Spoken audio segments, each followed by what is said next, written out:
кешке дейін осы таңғы ішкен тағамы энергетикалық жағынан жеткілікті болу керек. Сондықтан бұл энергетикаға бай тағамдар.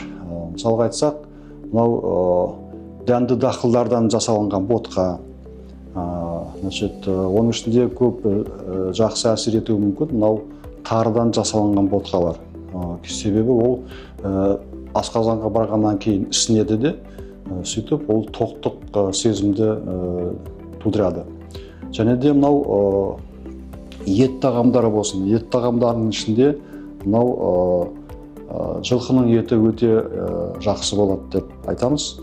Одан кейін мынау тауықтың еттері, тауық құс еттері де жақсы болады. Әртүрлі мынау сүттен жасалынған сүт өнімдері, яғни айран болсын, және де мынау ірімшік, сыр деп айтамыз. Күні бойы организм ол тағамнан әлсіремейді, мынау судан қиналады.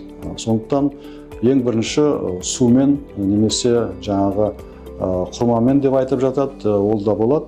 Бірақ көбінесе сол сусынды көбірек ішу керек. Ең бірінші сұйық тағамдарды, әртүрлі мынау сорпа, жаңағы бірінші тағам деп айтамыз ғой.